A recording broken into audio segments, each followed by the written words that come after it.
Hi, everyone. I'm Hailey Lennon. I'm a partner at Brown Rudnick. I lead our digital asset practice group there, and really excited about this panel today, mainly because I think the Bitcoin industry and the FUD we experience, not just in terms of energy use and environmental impact, but all of the FUD we have to work against is really part of the fight, and I've been working in the industry a long time. So I'm really excited to be joined today by three experts in this industry.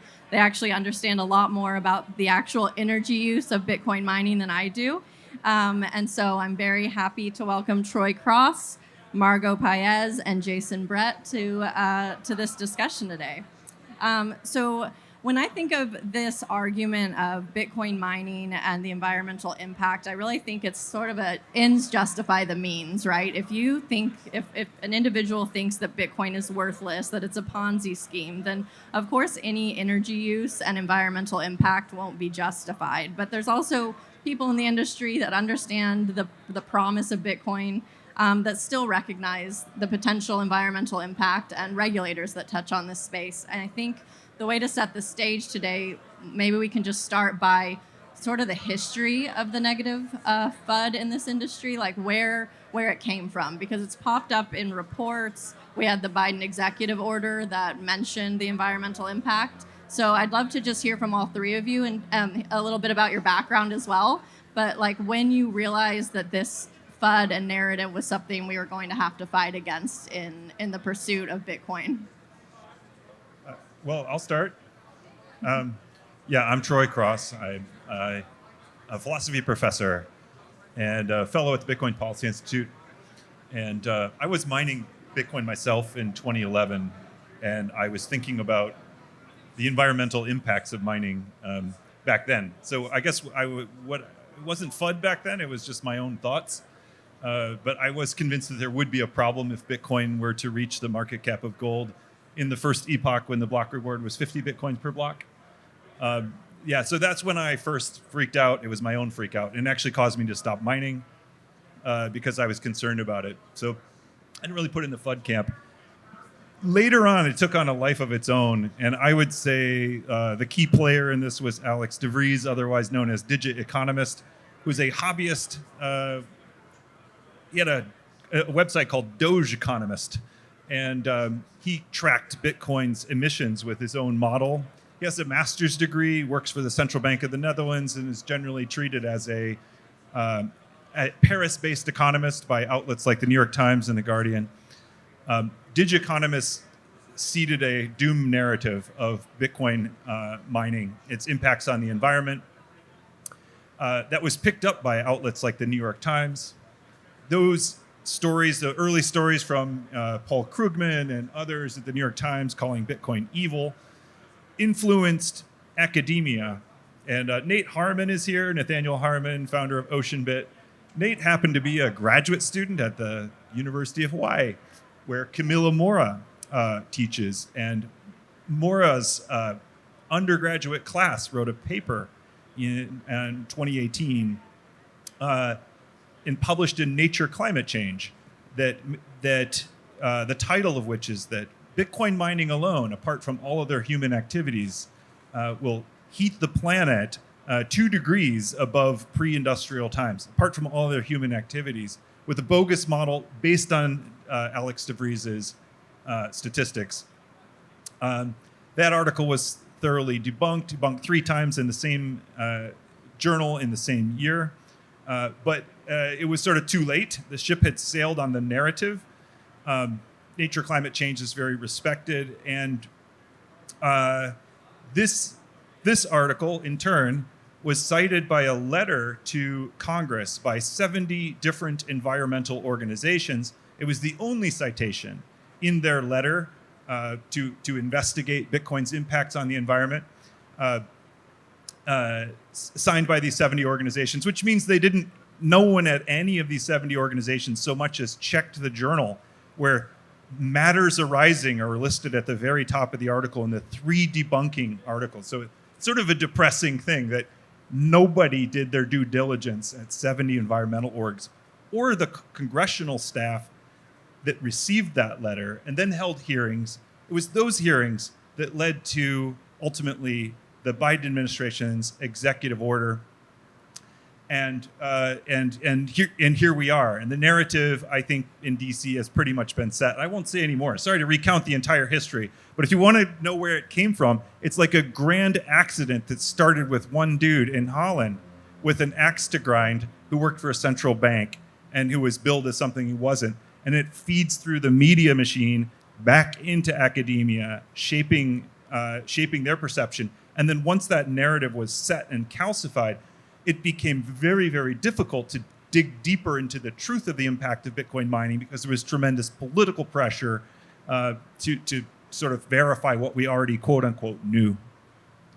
That's a great overview. I mean, part of what we're talking about today is this, how it turns a snowball effect, right? A little piece of factual data turns into a whole story.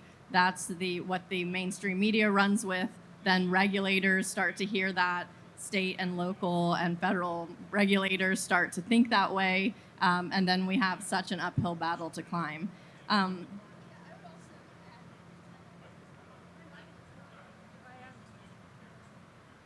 Okay, yeah, I would also add to that academics approach Bitcoin very much as if they were anthropologists, in the wild somewhere, like, well, what's the language that they're speaking? They're throwing something. What does that mean, right? Instead of like actually going in and learning how the technology works, they throw all of their like statistical tools and to try to come up with an answer for why things are operating the way they are. So it's very easy to see how these researchers go down the wrong path, choose the wrong metrics to make these assessments and models, and then come up with these really, really far-fetched predictions. And unfortunately, a lot of them have gone, they're great clickbait, right? Because if you say, well, by 2020, Bitcoin mining is going to use all the world's electricity, right? Or, Bitcoin all on its own is going to push the planet to 2 degrees warming, right? That's going to get a lot of eyeballs. And then once that gets out there, it's very difficult to undo that damage that's been done, as Troy has really summarized very well how this has happened. But I think it's just really also important to see that, the academics they don't really know how to treat Bitcoin. And I think that is why we get a lot of these bad narratives. Also say who you are.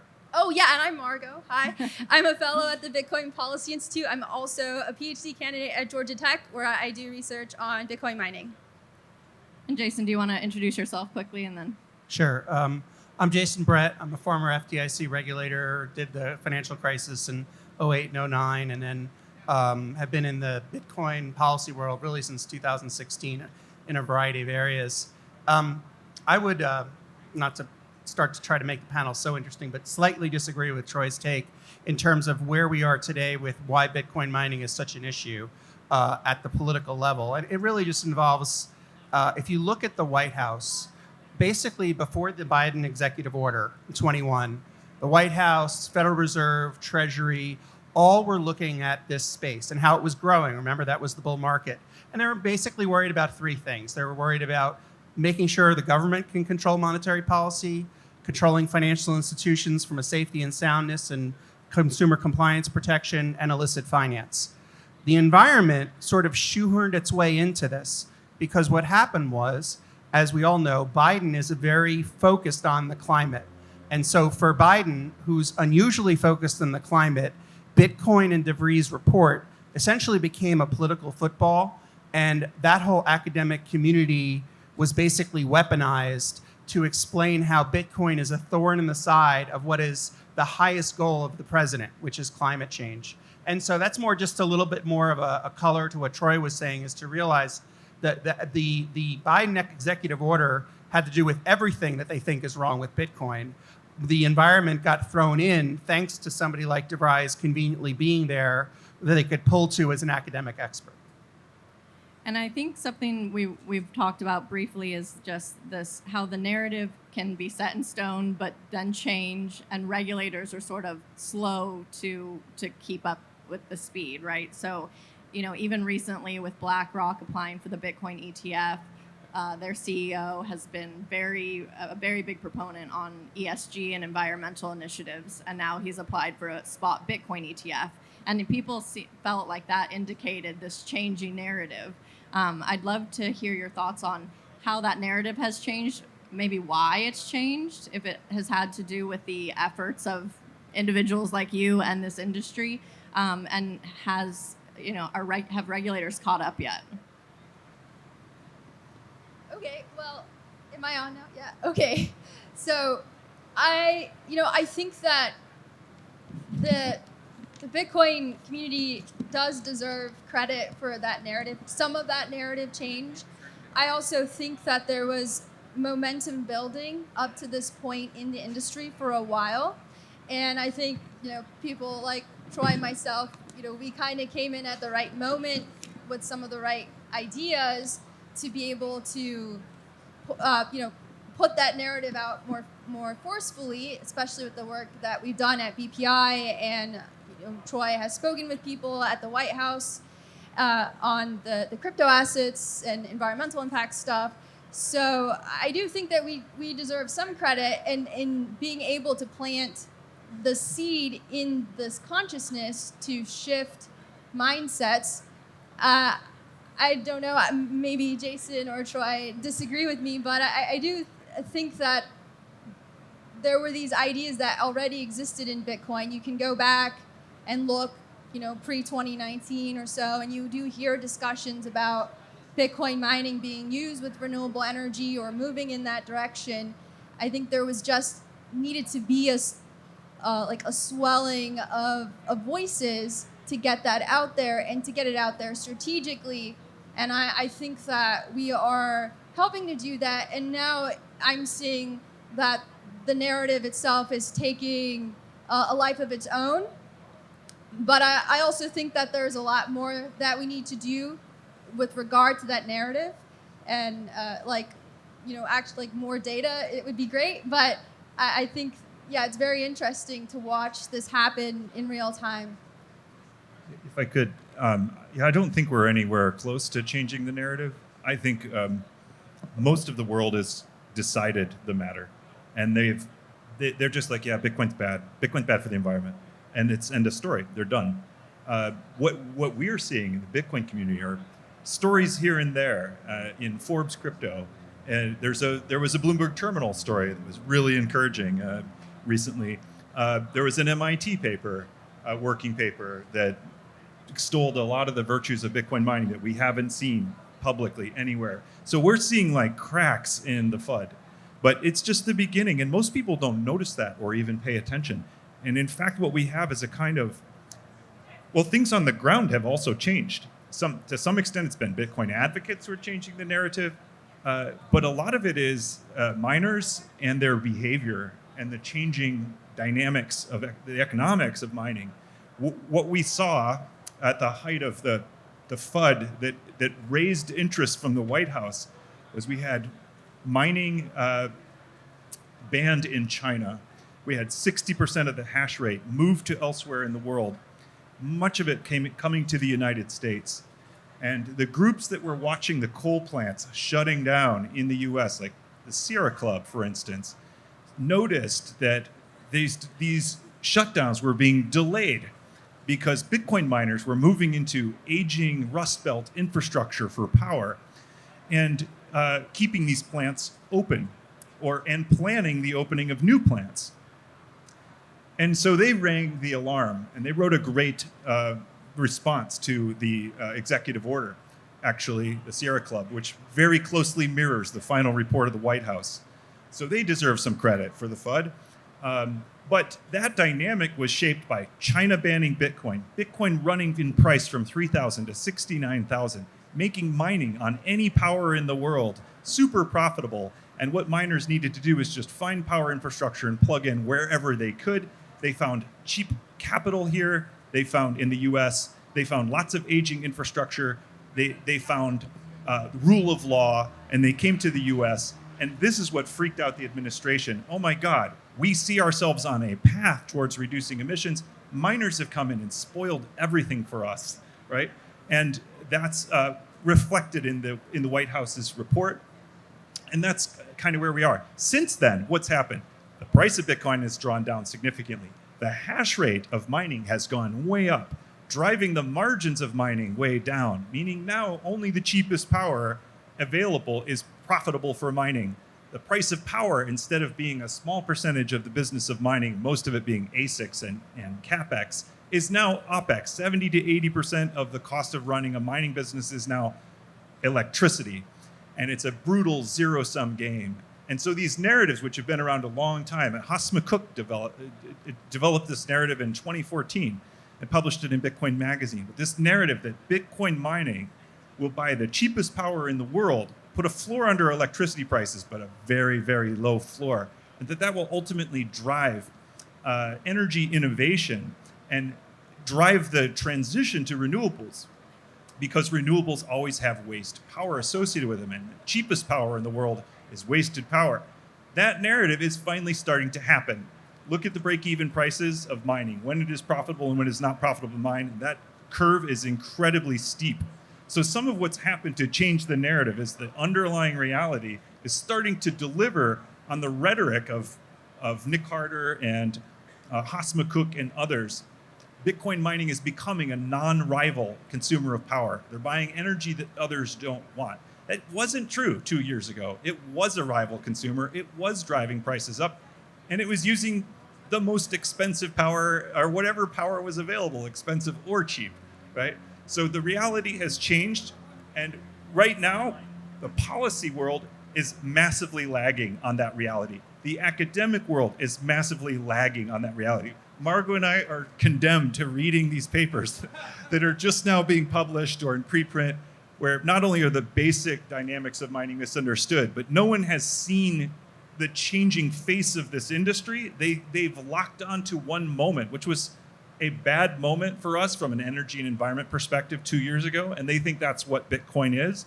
Our job right now, and it is a very hard one, is to bring people up to speed on Bitcoin's long-term impact and its long-term trajectory in the energy world. But we're still stuck in that moment right now, and we're paying the price on a policy level and on a public relations level and in the academic world for a freak-out moment two years ago. So it's fair to say that the narrative and the reality is changing. But I've heard people in this space say, that the environmental concerns and the policy concerns are sort of in the rearview mirror. There's two pending acts that I wanted to talk about. And Jason, I know you eat, sleep, and breathe this stuff. The first is the Crypto Asset Environmental Transparency Act, which asks the Environmental Protection Agency, the EPA, to conduct a comprehensive study on the impact of Bitcoin mining on the industry, and would also require Bitcoin mining companies to report metrics and that sort of thing. I'd love if you could, add a little bit more color there, and I'd love to hear from everyone if that's sort of like proactive transparency and reporting of metrics, what that even looks like, and if that's a good idea, if that actually helps anything. Yeah, so, part of this is doing the FUD busting part. So it's important to understand when you hear information, who you're hearing it from and why you believe it. So this bill was introduced by Senator Ed Markey from Massachusetts. And when he introduced the bill, he brought up some statistics that I don't think anybody in this room at a Bitcoin conference would like. He talked about how it's using 1.4% of America's energy. He cited that Ethereum has changed its ways and is now 99.99% reduced in its amount of its energy. And basically talks about how for any Bitcoin miner using more than 5 megawatts of load would have to start reporting on their transparency because of all the damage that Bitcoin is doing to everything, creating more issues in the climate and so on. So this Transparency Act is really pushing the EPA in a direction because sometimes a bill doesn't have to become law for its impact to be seen. The bill could almost be seen by the EPA and saying, hey, this isn't a bad idea. Maybe we should start thinking about how to do it. And so it's important to understand what the EPA is and is not able to do. So the Crypto Asset Transparency Act, I think, is, if we looked at it through that FUD paradigm, is probably bad because then it's just going to tell everybody how much Bitcoin energy is using. But I can turn to Troy and Margot, who can elaborate on maybe some other things that we need to look at that's happening in the crypto mining ecosystem that's beneficial. the Bloomberg report that Troy mentioned talks about, and this was just a couple weeks ago, I think, that over 50% of Bitcoin mining is now clean energy. So you could almost just start saying Bitcoin is clean energy, right? And I think that it's important to understand that FUD should never drive what an agency is doing. And the EPA is one agency I think all of us as a community need to be really mindful of as far as the actions they're taking to potentially influence state and local politicians and efforts. If there's a permit that's not being granted for some reason, what's that reason and what do we better need to understand? Thank you.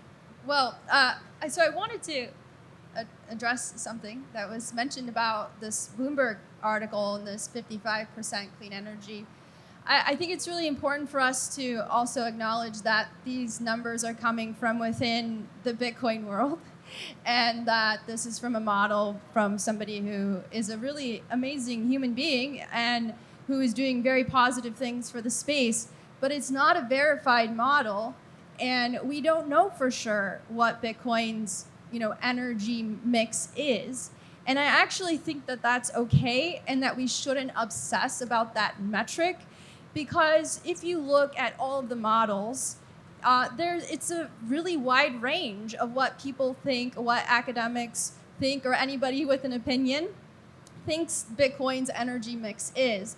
And the reality is it's very difficult to evaluate these models because you cannot go to every single mining operation in the world and ask them, well, what kind of electricity are you using? Like, where is it coming from? Is it wind? Is it solar, hydro, coal? What is it? And I think that we have to acknowledge that, and I think people who use these metrics also have to acknowledge that when they cite them, because it's misleading. And I also think it's important to think about something that Troy mentioned about how during the last bull run, and there was this really massive increase in revenue, and that made it so that miners really didn't have to feel these economic pressures. And what if we have another scenario like this? How will miners operate in that short term, and how will that reflect on the industry in the eyes of politicians, in the eyes of grid operators, right? We have to look at all of these things and really plan around that and decide how we're going to address that, collectively or individually within the industry, because this is a scenario that can happen again. I think, as Troy has mentioned, the long-term trends are definitely towards this, this intense downward pressure and this move towards waste and energy and clever approaches to bringing in, additional revenue streams. And I think that there is a really fantastic relationship building between the renewable energy industry and Bitcoin miners. But we are in an industry that follows cycles, and it's always possible that we're going to get bad press again for certain operations behaving in maybe in a not so tasteful way when it comes to our concerns around the environment. So, it is good. I think overall the industry is doing a very good job, and I'm really happy to see that a lot of mining companies are becoming more transparent with their emissions. They're publishing their scope 1 and their scope 2, scope 3 emissions, and I think that's really important. Also, Crusoe Energy, for example, has been advocating for like a scope 4, which is avoided emissions, which is really important for highlighting the kind of work that they do by mitigating flared gas and the methane that is produced there, and also for people like companies that are dealing with landfills or agricultural waste, right? All of that has to be addressed, and the makeup for how we do that right now on the sustainability side has not caught up with these kinds of technologies. So there's great things, and there's also things that we have to be mindful of and be ready for as well. Just real quickly, on the transparency front, this idea that every operation over 5 megawatts has to report their power or whatever, it's sort of dual-sided. Part of me thinks this is just discrimination against a particular industry. No aluminum smelters are required to do this or anything else, and it's utterly bogus. And there's this other part of me that thinks Good, fine. I mean, we have a great story to tell about our power use, and if you want to help us tell it, all right. Margot and I are, Margot and I are collecting data. Like you said, we can't collect data from all the miners in the world. It's like we know this because we're trying to do it. If you're a miner, please share your data with us. We are trying to write a paper. Mostly Margot's going to write it. She's the brains of the operation on avoided emissions. We think that Bitcoin should focus less on the mix of power miners and more on their flexibility, because that is our superpower. Other data centers are going to be using the same kind of power mix we use, and increasingly AI is going to be dwarfing the amount of power that we use. But we have something that they don't, which is we can power down, and we often do power down, to save the grid from peak demand. And the more you learn about the grid, the more you learn it's all about those peaks. A grid has to stop, has to prevent outages. In order to do that, they have to plan for peak times of peak demand. And in an environment where we are moving from dispatchable power, where basically you have a solar battery in the form of hydrocarbons that you can release at will, and we're moving to a real-time dependence on solar energy in the form of either photovoltaics or wind. And that is not under our control. And we're trying to match this wildly shifting power production with demand of human beings. Flexible load is what we need, and the Department of Energy is saying it, and the IEA is saying it, and everybody is saying we need flexibility. We need flexibility. Margot told me that just yesterday or 2 days ago, Google put out an announcement that they are participating in demand response. Oh, Bitcoin miners have been doing that for a long time, and very, very well, with very low break-evens, right? We need to reframe the energy narrative from what percentage of your power is green to we are a completely new animal in the power world. We use power in a way that is very synchronous with the Biden administration's aims, actually, whether we like it or not. I think we need to fight the idea that using power is a bad thing. We need to replace the myth of don't use power with don't use power when and where it is scarce. And when and where it is abundant, use it and pay for it. And that's what we need the whole economy to do, not just Bitcoin. We need to shift our patterns of usage to where energy is cheap. And where it's cheap is also where it's abundant. And when we do that, we finance renewable generation, we balance grids, and we make the new system work. If we can't do that, the new system won't work.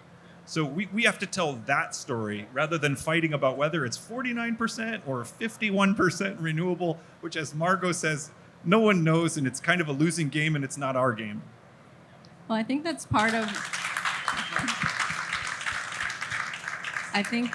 of what's difficult about fighting this FUD is when, I'm an attorney, I've been in this space a long time, but when I hear these percentages and these, negative facts about energy usage, I don't have the terminology or the metrics to say, no, actually that's incorrect. When it comes to something like the false narrative of Bitcoin being used more often for money laundering, I can point to a Chainalysis report and I can say, actually, this is what's been uncovered. That's why your misconception of the space is wrong. But with energy, it's the information and the metrics as an industry that can help start pushing back on those. The second act that I wanted to touch on is the Digital Asset Anti-Money Laundering Act of 2023. These are always a mouthful.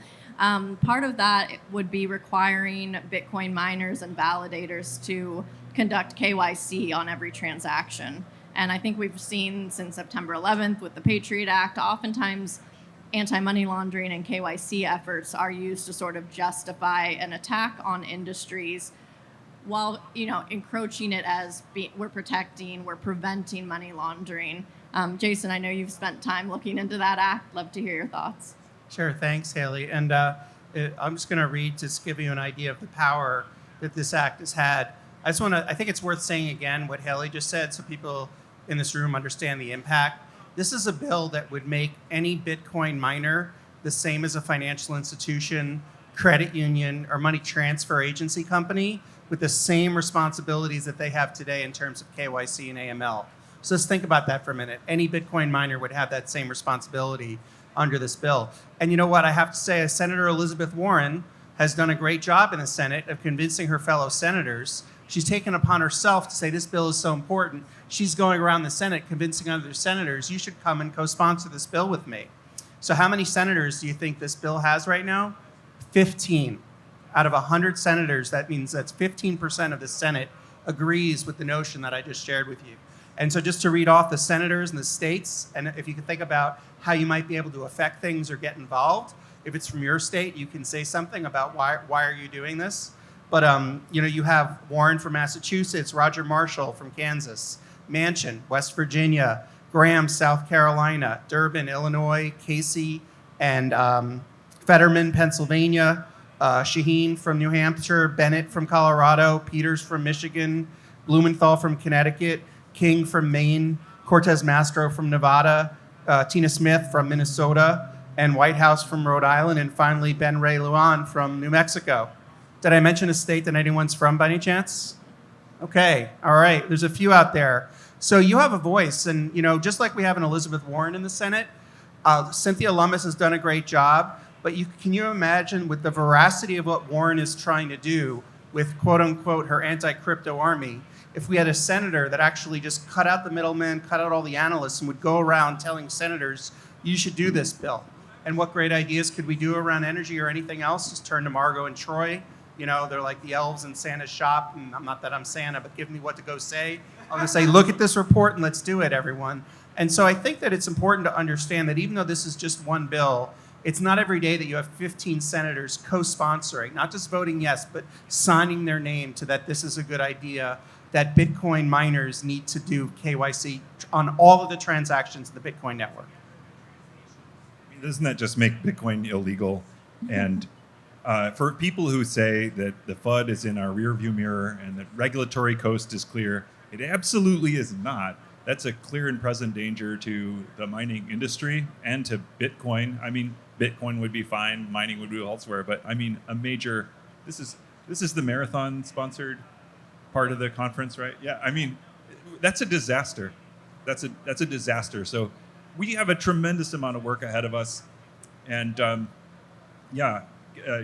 do what you can to support the effort to get the truth out. It is complex. It is really hard to communicate. I've been trying it for a long time, and I'm failing to do it on a broader scale. Well, we're about out of time. If anyone has final thoughts on just anything that audience members can do, I think, Jason, your suggestion of just being aware of the states and the senators that are, supporting these different bills, I think that's a great final thought, is that no one in this industry is powerless. You can inform yourself and arm yourself with information to continue having discussions like this with state officials, local governments, and just others in the industry and outside of the industry to fight the FUD. People's minds are completely blown when they learn about mitigating methane, when they learn about grid balancing. It's in a way, the FUD has set us up beautifully for a dramatic reversal. You need a dramatic reversal. You need tension to be built and released for drama, and they've given it to us, right? We have to tell the truth. The truth is on our side. Form grassroots groups, just get together with your friends and go lobby your local politicians and get ahead of the game in your state. I think that's the best that you can do. Or not the best, but one of the things you could do. Yeah. I would just say, if you look at the fact that who is writing some of the FUD, one of the biggest people to promote how bad Bitcoin was with energy was actually FTX and Sam Bankman-Fried. In his letters to shape that economic report, he was trashing Bitcoin every chance he could get. So my final thought would just be, I don't really know a Bitcoin mining CEO that's on trial, but Sam Bankman-Fried's on trial today. Thank you all so much. Oh, hi. Do you have your ticket to the next Pacific Bitcoin Festival? Join us as we shine a light on the best of Bitcoin and Bitcoiners. Visit pacificbitcoin.com for the best deal on tickets now.